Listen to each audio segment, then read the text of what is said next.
Hello, I'm Feed Me. My name's actually John, and you're in my studio. I'm here with Computer Music doing a production masterclass, and I'm going to show you through my track Satanic Panic off my forthcoming album High Street Creeps. Alright, so this is a track off my new album. It's called Satanic Panic, and I suppose it started with me working with some guitar stabs I'd sampled a long time ago, playing guitar with them, and then the track sort of evolved from there. I was trying to do something that was between two worlds of styles I've produced. So, first off, I'm going to talk about the drums. So sometimes I would tune the drums to be in with the track. In this case, I didn't. I wanted it to sound a bit more guttural and aggressive, I guess. And I wasn't so concerned in having a really strong fundamental across all the bass. I didn't mind if it sort of rumbled a bit. So with that in mind, I worked with a kick drum in two layers. So the first would be like a top end layer, which I would use for presence and space, basically, as you'd expect. So easy enough. You see, I use a lot of the Fab Filter stuff. I've just taken the low end out, not too aggressively, but it's mostly gone.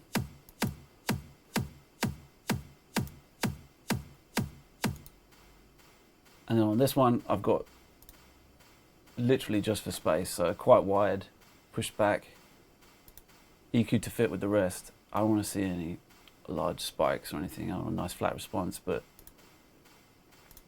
the other thing I would say about this loop that makes it interesting, because I'm trying to always make sure that the loops are interesting on their own, is that I love pre-transients on everything, and I think it has a big part in psychoacoustics and how it sounds sort of is hitting you.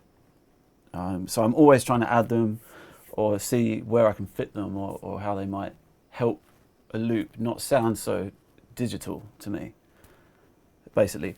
So in this instance, I've got this is the reverb kick I just showed you, and then underneath, presence thud, nice and clean and short. These have probably been adjusted for volume envelope as well. And then here, I'm doing the opposite. I'm using just a generic hi-hat, but reversed. So it's coming in to the sound and providing a lead in to each kick.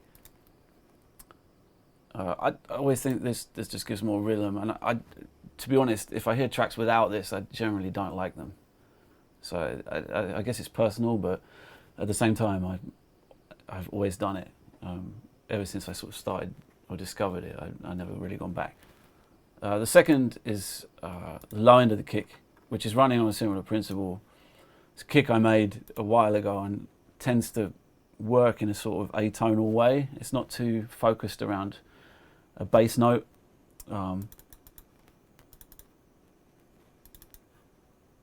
Just unmute it so you can actually hear it. So it's a combination of some very processed hi-hats, again providing a pre-transient, and a quite quick, dense thud without too many harmonics, but it always tends to come through when I use it. So I like the shape of it too. It pushes in at the limiter a bit as it goes on. So that seems to stack quite nicely if I've got more presence in the other kick, which is sort of filling the beginning of the kick, and a nice sort of thud afterwards. So then combined, we get. I spend a lot of time timing my drums. I really like phase alignment, and I think it's pretty much essential. I think, to be honest, I think that's a lot of the time more important. I hear people talking about tuning the drums or whatever, or compressing. I would say a lot of the time they're compensating for poor phase alignment, and when you get two kicks to interact with specific timing, you can get a much nicer effect than if they were just sort of sound like they should be together, but for some reason aren't behaving. Fruit Loops is great for phase alignment. It's easy to knock sounds backwards and forwards in the sequencer just with a roll, and then on top of that, every single sampler you use gives you the option to reverse the polarity, which is a quick way of testing if your sound is in or out of alignment or causing phasing issues somewhere within it. So I sort of accidentally learnt this early on, and it got me thinking right from the beginning of when I started producing about why this happened and researching sort of the science behind it, and that sort of led me to always take great care in it. And I think sometimes you can shortcut to a good sound much faster using that principle than messing around with compressors or just adding more and more layers to try and fill in spaces that you're actually accidentally removing with phase alignment or phase cancelling. So together the two sounds should be nice and lined up.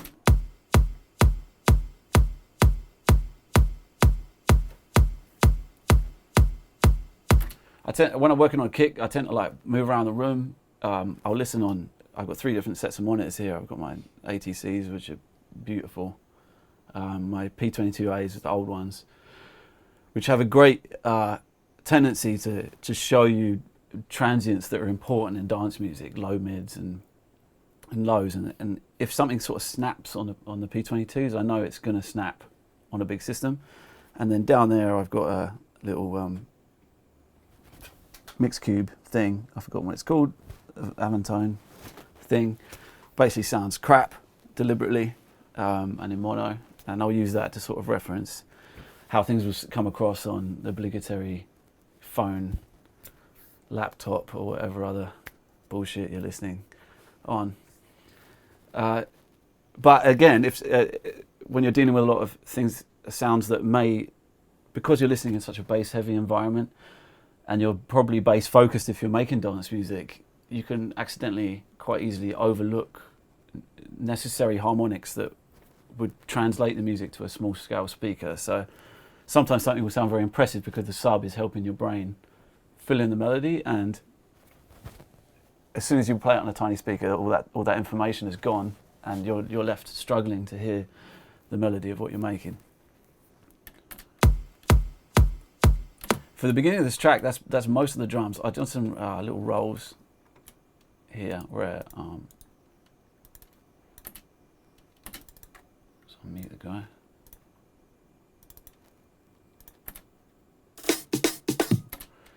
These are old drum breaks. I think sort of a way I've always worked.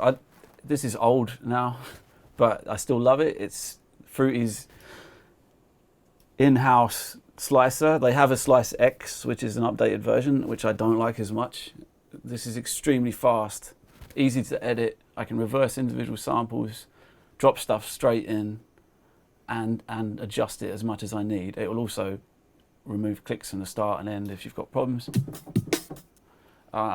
These are probably old breaks or drum and bass breaks that I made, and what I would always do with a break when I finished it is bounce it out half speed so that there's good decay on all the hits, and just keep that in a folder. And then if you can see on the left, I save every month. I save all the sounds I've made that month, going back from, I've got everything I've made from 2007 December by month up until this month, which is sort of frightening to look at actually.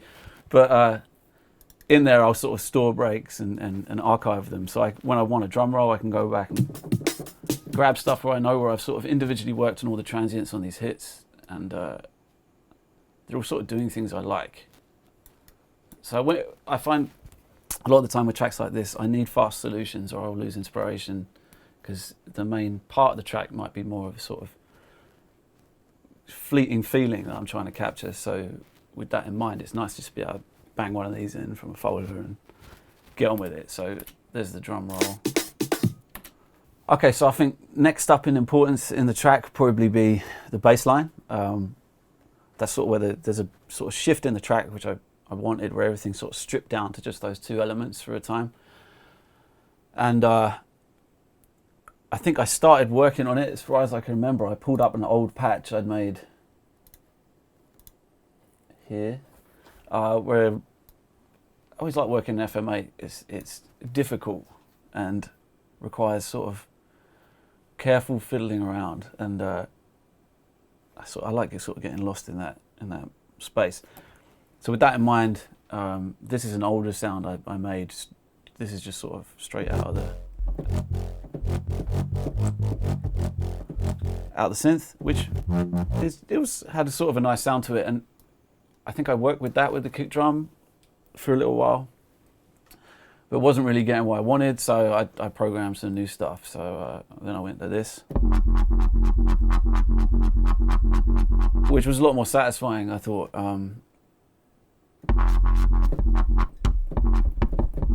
It also has some sort of velocity sensitive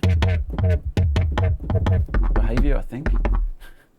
Maybe not, I can't remember. But anyway, it was basically, once I got the rhythm into the sound, I tried not to quantize the LFOs on the sound too much. I wanted it to sort of shift and wobble close to the beat, but not perfect. I think trying to strive for the perfection in these circumstances tends to remove energy and sort of the will to dance to what you're listening to as well. I've always really enjoyed stuff that's off quantized very slightly. I think it's sort of overlooked. It's sort of like the same thing with the phase alignment. I just think it's something that most people overlook with electronic production, and hearing something religiously on the grid with everything, it, to me, is like when people leave their delays bang on the grid and they never drift or move. I don't like that sort of thing. So with that in mind, I made lots of iterations of this sound, moving in different ways, just having fun, stacking them up. So I can go through them. There's some of these will be doing or trying to do different jobs with the sound. I've got a more complex envelope on this one, a little slightly different tone.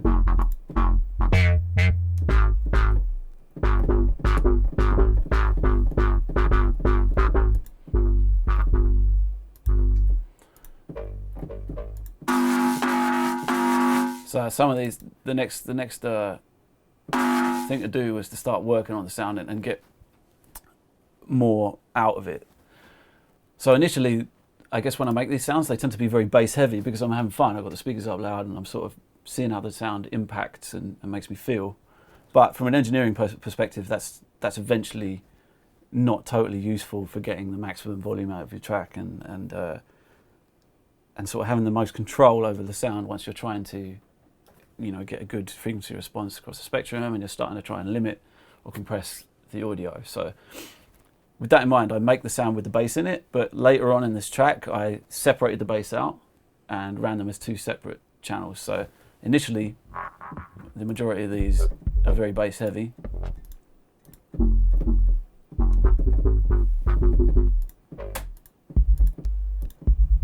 There we go. So this is one where these are the bass separates. So initially I've got here's the original sound.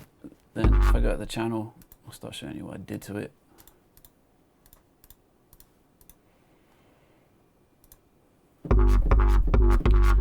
So this is Camel Fat 2, which is pretty much impossible to get because Mac bought Camel Audio, I guess, and they vanished, and now this is just a relic from when I started producing. But just as a creature of habit, I guess, I still drop this on a thing. I like the filters, basically, the bandpass filters. They're easy to manipulate. You can link them. I like the resonance curves they've got. They tend to be present, but not overly aggressive. I don't really use the rest. That's literally what it's doing, is giving me the option to bandpass stuff. So that's sitting there. Then I've got Pro R, probably the most versatile reverb on the market now. Love it. What more can I say? I'm getting rid of the low end out of it, boosting the top a bit, just trying to brighten the sound up and give it a space. Usually trying to make sure that most of that space is in the stereo field and not in the mono.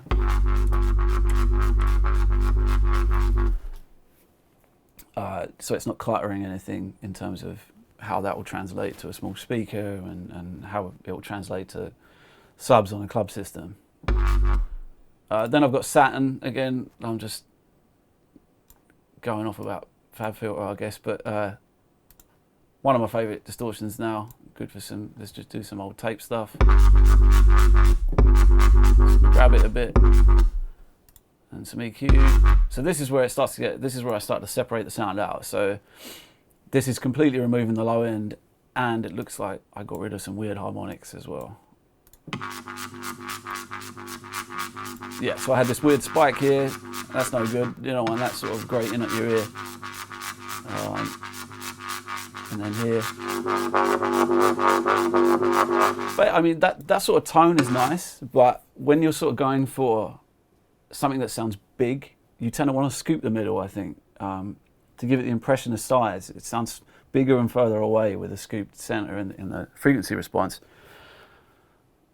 So although I like this sort of tone, I tried to move that into different areas of the song and edits and things, so that it was only present sometimes as opposed to being there all the time.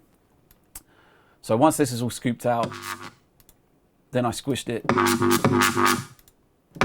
Just really aggressive compression. I like how it bites the front and sort of lifts it up a little bit at the end as well. I can tell when it's working, when it starts to be fun just to stab at the keys, and then I'm sort of having a good time. So there's the top end of the sound, and then what I would do at that point with FM8 is clone it out. So you can see down here I've got a duplicate, and then I've just turned off all the other operators and I'm running it just as a sub. So this is exactly, I know that the envelopes are going to match. The sub is going to be doing exactly the same thing, pitch, envelope wise, everything as my original, but now it's just doing the sub end from it. So the combination of the two will now give me control over these two things separately.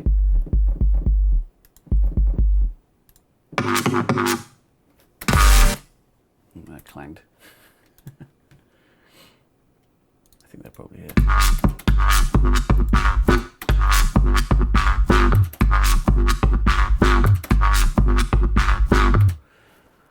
All right, so to talk a little bit about the intro of the song, which sort of sets the tone, also subverts the tone a little bit, I think, hopefully, but I wanted something that was a big announcement, sort of bombastic sound to it. I've always enjoyed trying to combine things into simple sampler segments. I have a lot more fun that way, and that's sort of how I started doing Feed Me, was using that process. So basically, I played chords I liked into a MIDI, just got them down and moved around with them and found sort of inversions or whatever that I liked.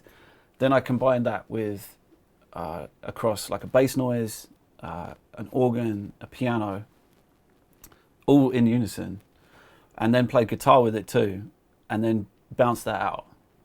And then once I've got that out, I can chop each chord into a single key hit and then play them in succession quickly. And that, I'm a reasonable pianist and guitarist, but I could never play that fast to get the sort of rhythms and things that I'm interested in.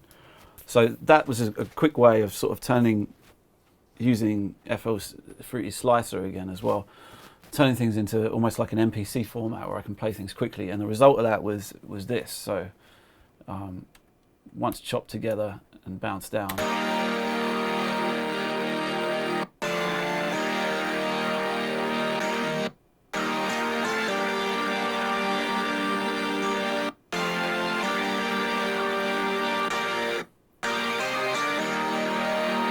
That was the progression I liked. It had like a sort of everlasting quality to it. It doesn't fully resolve in the way you want, so I felt like it wants to keep going. And then it was a case of sort of layering that up. So next I've got, here I've got some arpeggio doing some vocodery sound. I think that's just produced on Spire, probably edited preset. And then for arpeggiating, I use FL's arpeggiator because it's perfect. And why would you use anything else? It's great.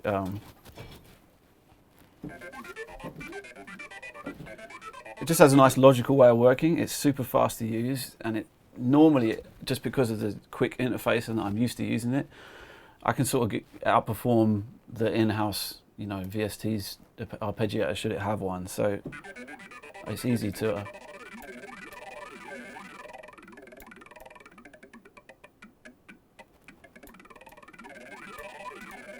easy to get it on time. I can easily set it into a usable thing, change the range.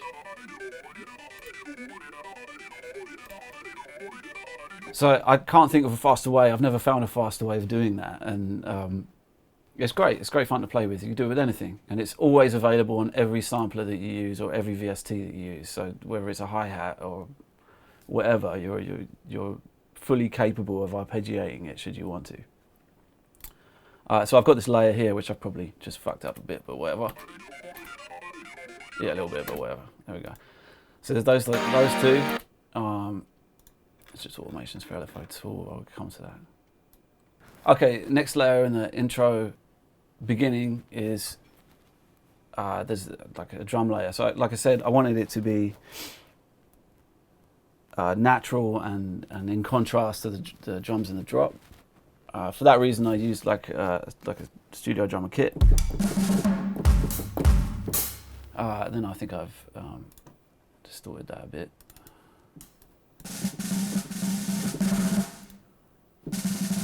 Yeah, so I'm sort of driving the low end into a distortion a bit deliberately. I want it to break up on the low end,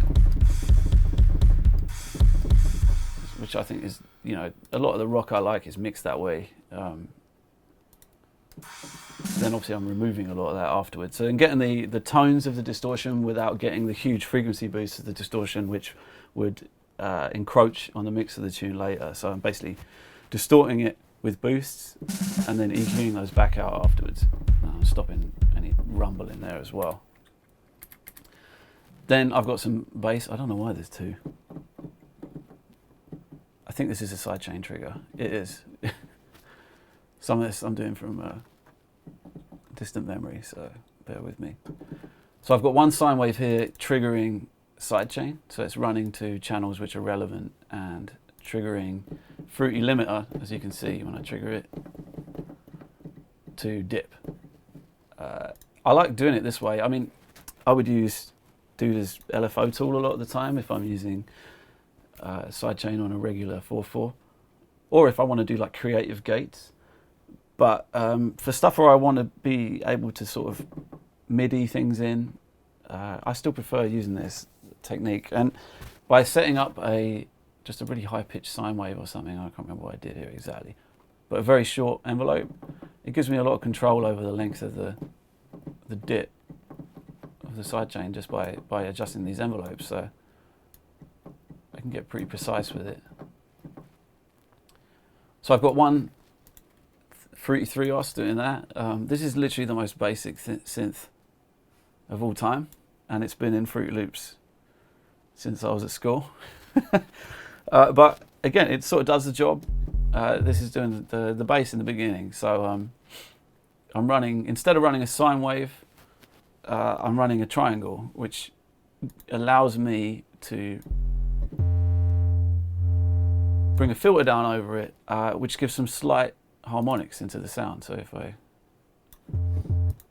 where have we gone?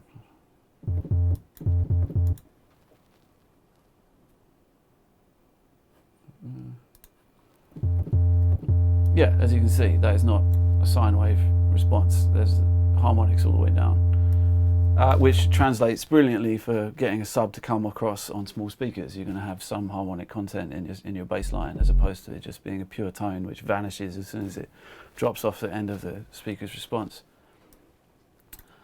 So with that in mind, I just low pass it a bit to tame those a little bit so they're not coming out over the sound. I don't want this to be a feature, it's a subconscious thing, but it's still there. So I've got that playing basically the root notes of the chords, and then the drums timed up to sort of what we're doing. Had some fun with using toms and things with the rolls, and then with that all together with the track.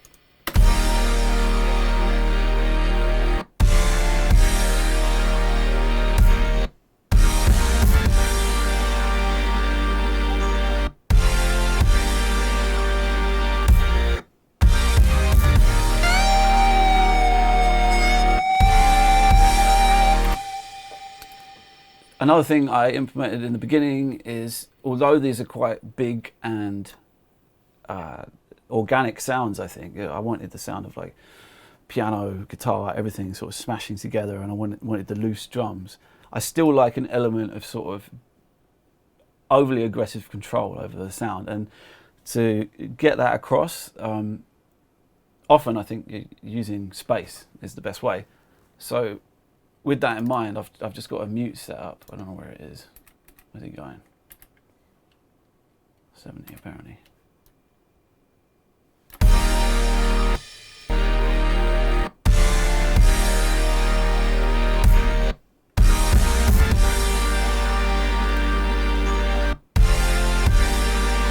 You see it moving there.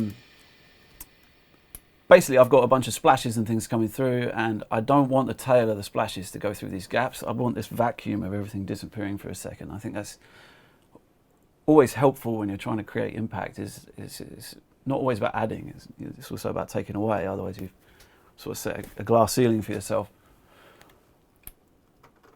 So those are sort of heavy, an effect I would use constantly through production, I guess. There's other mutes in here you can see, just making sure things aren't just stopped, they're gone. Sometimes I want them out. And the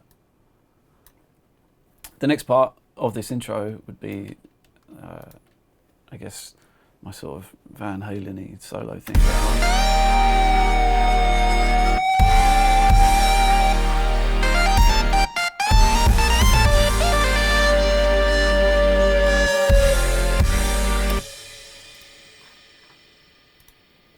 So I have like an old. This is a patch made originally from the Model D. It's basically just some saw waves. There's nothing particularly interesting about it, except it's just put through a very heavy distortion using trash, which I can show in a bit actually. Some interesting effects when you go up and down the keyboard. It sort of is moving harmonics in and out.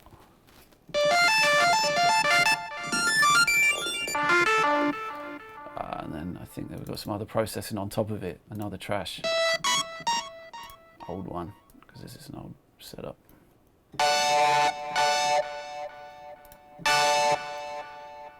Bionic delay, been around forever. Yeah, so basically this sort of setup just gives me a hint of electric guitar, somewhere between electric guitar and synth.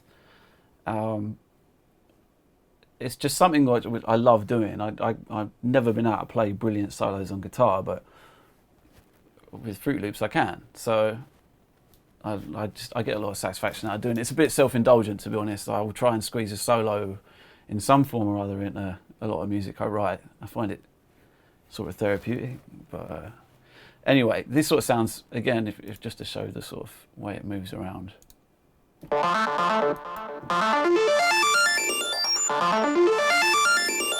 It has a sort of interesting way that it moves through the distortion. It still sort of clicks and pops. I don't want like a perfect sound. And then I'm using the Fruity sampler just to drop it in and loop the end, so it's infinite.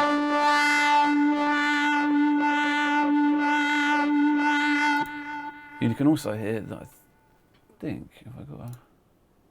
So I'm using the pitch LFO to wobble the sound as it sustains. So that means the same as you would do when you're playing guitar. If you hold a note and you're still trying to get some emotion into it, you would start sort of tremelloing the note. And I think a lot of these things, again, are overlooked when people program synths. I can't stand when you see people just clicking notes in, and there's no sort of concept of how you would actually play that or why you would play it. And all the beautiful things about live playing, the stuff that isn't on time, the stuff that's deliberately early or pulled or late, or playing between the notes sometimes, bends, tremolo, all these things are often completely overlooked because people are coming from such a screen-based way of production. And when you're trying to make a solo sound authentic, these are all the things that matter hugely. So I can hear instantly when someone's just gridded out a bunch of notes, and I hate it. So none of these are on. And then I'm using small inflections and slides to make sure that they're moving around. And then this is just an extension of that. So holding a note, you hear it start to move about. And I mean, it's easy to exaggerate that just for effect.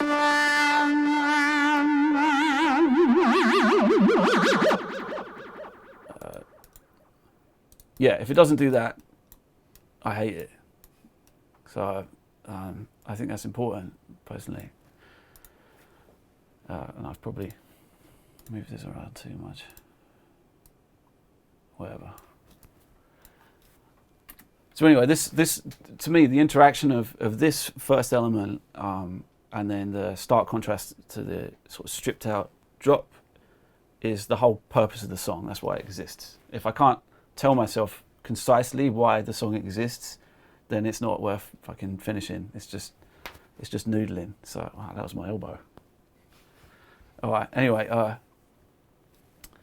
so to me, in playing these two things was the challenge of the song. So once I've got these two sections, I'm trying to work out how I can bring them together, how I can make one section make the other one more exciting, and vice versa. They should have something musically to do with each other, and then sort of try and resolve everything up as the song goes along and explore these interactions.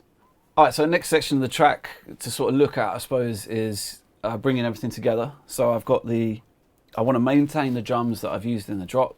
I want to bring in the melody that I've used in the intro. I'm trying to sort of combine everything into one big harmonious sort of uplifting section where I'm sort of referencing the chord progression in the beginning and trying to turn this into a song, not just a bunch of loops. I was writing for an album here, so I'm trying to, get a full journey with each song and not just make DJ tools, which I don't think there's anything wrong with, but for the purpose of sitting down listening to the album, that's not what I want. So I've got the progression. I've moved some of it over to, I think, another FM8 here.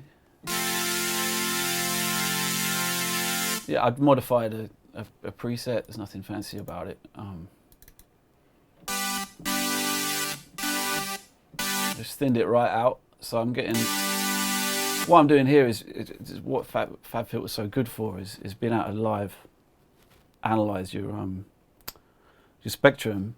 It's just being able to remove all the peaks. The louder I'm mastering this track, the more I'm starting to push it, the less I want a particularly resonant area of a synth overshadowing something else or just getting in the way.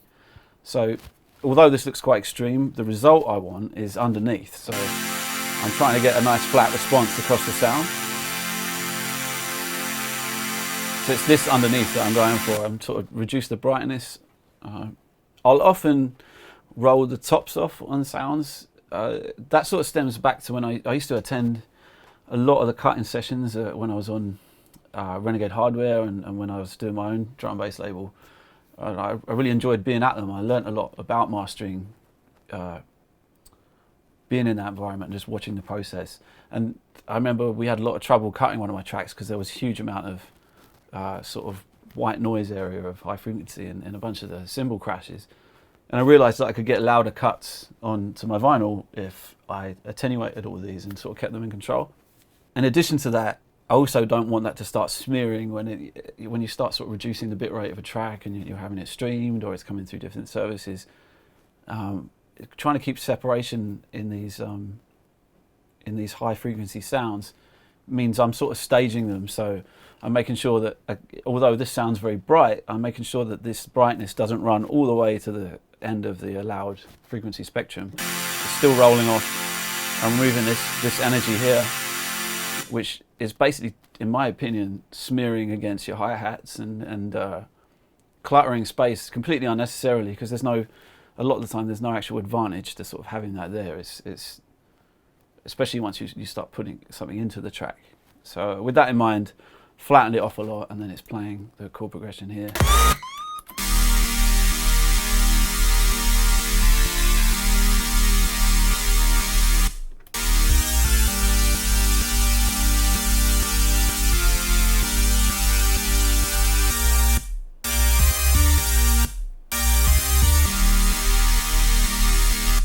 Ends repeated twice there, but ignore that.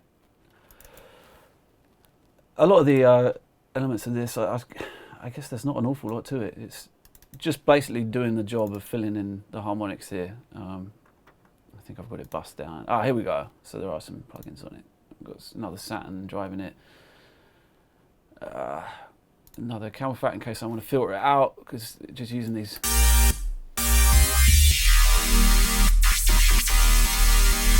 I just like how that sounds. Then underneath, I've moved the bass to a complementary sub. So I'm pretty sure this will be on an LFO tool. Yeah, so here we are cutting out. Something important to remember when you're using the LFO tool, especially on just a bass, is to hit the smoothing on, or at least draw in some sort of end to your envelope so it's not a click. You don't want that dirt in that channel.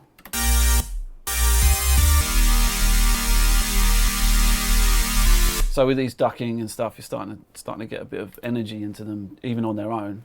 And then at this point, I think I start bringing in some extra percussion. You're sort of playing off two different things. Like when I've got the earlier section, which is super aggressive and stripped down.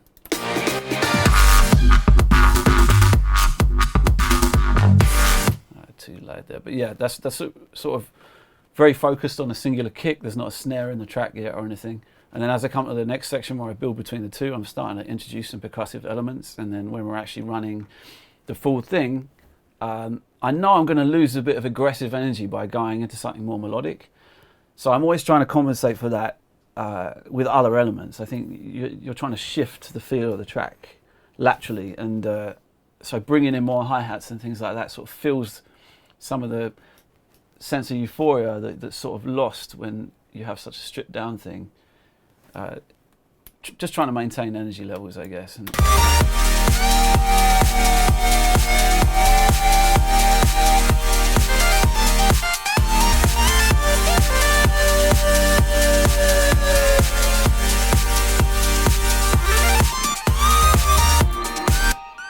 So I've got some other. I've deliberately used like a time stretch here, like a swung loop, not quite on the beat. Always want that sort of thing in the track, I think. You just don't want every element to be bang on grid, it just sounds awful. And then there's probably some...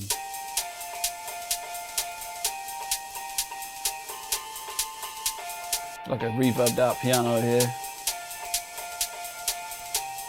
Everyone likes Valhalla, sounds great. And it's great for doing big ambient things, and you can see where everything is, and it's perfect. So that's what that's doing. And then OTT, Steve Duda remaking the old Ableton preset. Super helpful for like this sort of thing when I want to just smash a sound into more of a feeling than a sound. You're going to lose all your dynamics, obviously, depending on how aggressively you use it. But in this case, it's the difference between it being pushed right back and still pushed back, but having a bit more presence across the board, not really sticking out or ducking down. I'm pulling the reverb up a lot with that as well. So you can hear more of the tail of the sound. It doesn't drop away as it fades. I don't know what else is in it. So, another swung hat that I've added in on this one. And then I've probably... so this is a bit of guitar I played.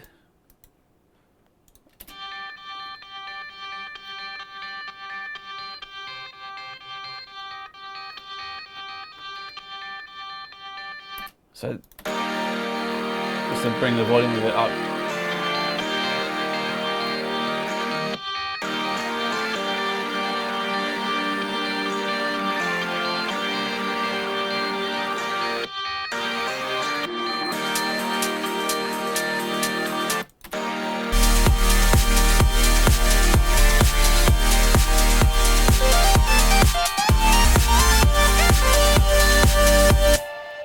Yeah, that's sitting in there, just a bit of extra harmonics, and they're pulling in a slightly different direction to the chord progression. They're sustaining a simpler melody over the top, so I'm getting a little bit of, I think, a little bit of melancholy from that effect. It's sort of like a sort of shoegazy way of playing, I suppose. But I always think trying to pull back on the happiness a little bit is beneficial. As the track went on, obviously, which always happens, no matter how fast of a PC I build, I end up swamping the CPU. So at a certain point, you have to sort of submit and commit to audio. So a lot of the stuff is bounced down here. The upside of that is that gives me the opportunity to start sort of chopping into it. So although this has been bounced more than once, but I can start just hacking into it, reversing bits, destroying a bit entirely, pitching it up or down, and having that freedom of being able to work with something you've sort of started to think of as a bunch of synths as a frozen sound is refreshing. You can really sort of just grab at things and cut into them. So that's something I do more and more often. It's also helpful with playing live. I'm always trying to add more elements into the live show that are actually live and I can edit individually with, even if it's something as simple as a chaos pad, having it as a separate stem and having these things ready prepared so that I don't have to trawl through and rebus things down is helpful. All right, so this is a later iteration of the track. I think more and more I'm starting to, once I get a track to a certain point,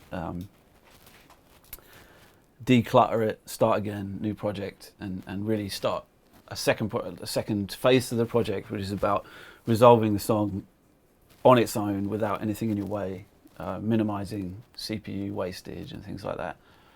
It also gives me a lot more freedom to add new things in without having to worry about making sort of space in my workspace. So here's like things I started to add into the second breakdown. I played a bunch more guitar here.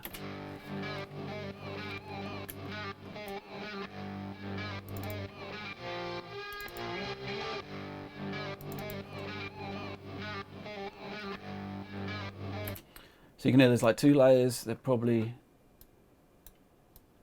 not sure what they're going through. I think they've already been really recorded straight through a guitar rig. I didn't use any outboard for this. It's just my guitar straight into, probably just through the Neve as a way in. But I'm just looking for some sort of like sound bed that sounds a bit more organic than just going straight for some synths that I've already used in the song. I'm trying to give it this live element and a bit more feel wherever I can. So you hear how they sort of work in there, just sort of creating a bit of space, fading away.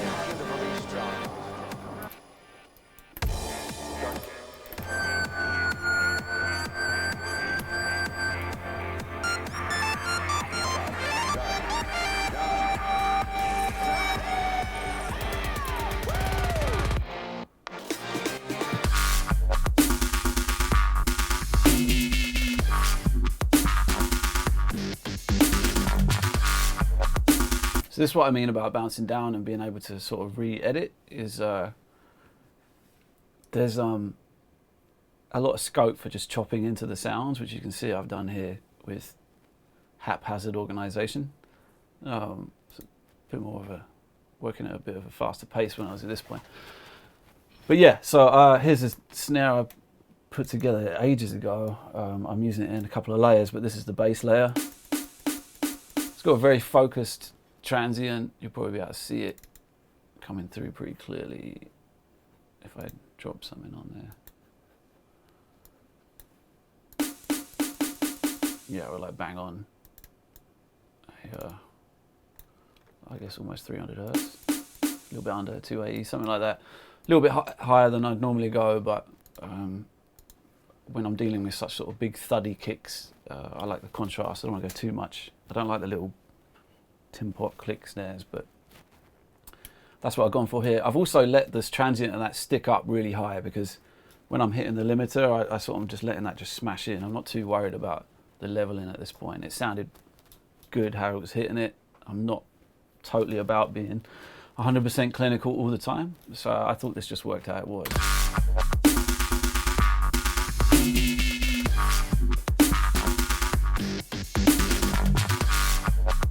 So right in this section was just an extra deviation in the track, something a bit more exciting. It also gives me more options live to mess around with what I'm playing with and what I've got separated out, and maybe go into a different direction after this section.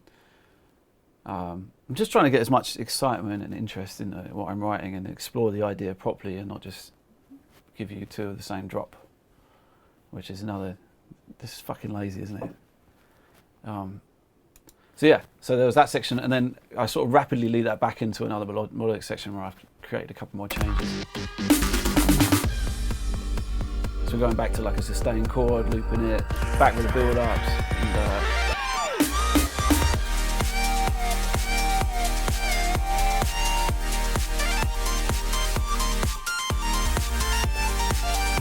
you can see I've consolidated more of it down, and then I've done a sort of a secondary piece of solo in here. You can see my pitch bends. I'm just using the MIDI while I'm playing. I try and keep them organic as well. Like if there's little wobbles and stuff in them, like, that's natural. Like there's no need to smooth everything out all the time, as long as you're not going totally off key. And the same thing with the notes. I played it in initially and then tidy it up enough where it makes sense, you know, like, so it's a good performance. I mean, that's the advantage of doing it MIDI, but at the same time, I'm not trying to just hit Control Q and quantize everything to the grid and say that that's how it should sound. So with that in mind, still trying to keep it natural, and the track just sort of plays out from there, I guess. All right, so just to round up, I guess I'll show you a bit about how I at least started to master the track. I'm not sure if this is the final one off the record. I did master it here, but this is probably a good start at least. What we got? Right, I run everything through a really old, as you've probably seen, I use a couple of sort of legacy plugins that you can't get anymore. This is a very old copy of Oxenjo Span.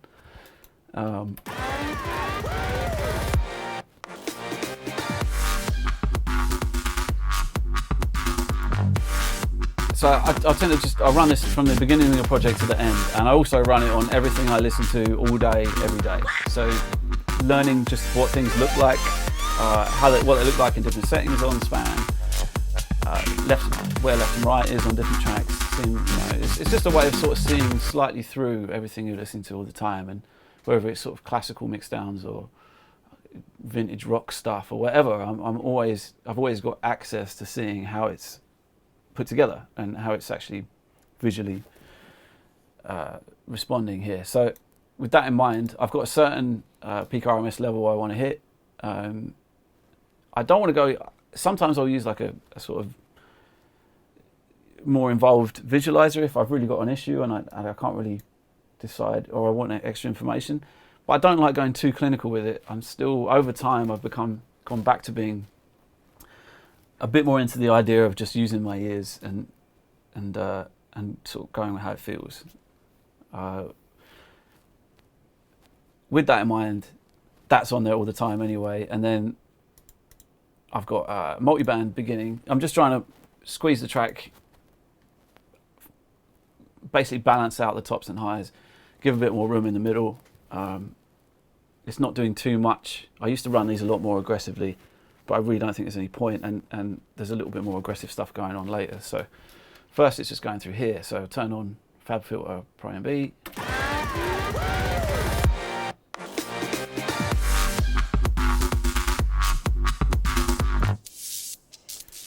So I've just got very fast settings and they get progressively slower as they go along. I think I've actually done something pretty strange in the middle here. It's basically inert. I'm almost turned it off with settings like that. But just getting a bit of snap on it, and then there are areas in my subline that are a little bit louder and it was bulging up a bit, so I was just trying to get a nice sort of glue together end of that, and then more gluing together happened with this the Fairchild thing, which is one of the few bits I use from the UAD. This is where it starts to get a bit more, I think this is a bit more sort of creative or up for argument. I liked how this sounded when I put it on, and that was sort of enough for me. So it didn't spoil the dynamics of the track or anything, but I did give it some glue and some pull, and it, to me, complemented the way that I'd added so many pre-transients on the track and stuff like that. So once I added this in,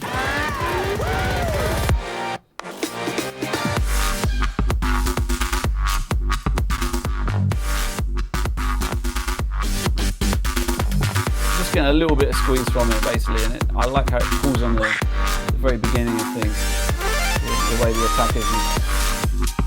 So there's that. I realised that because of the way I'd sort of carefully staged the top end, I had a lot of room for excitement. So there's one of those on there.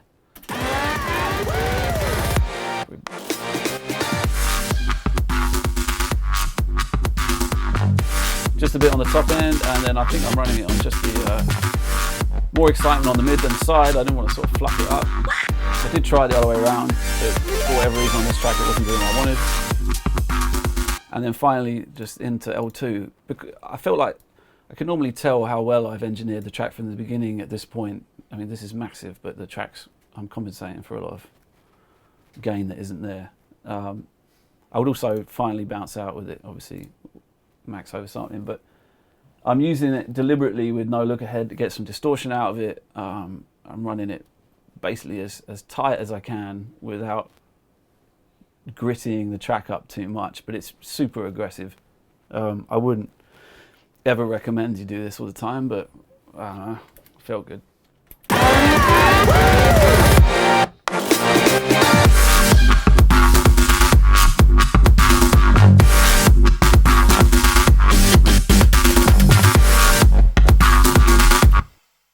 Hi, I was Feed Me.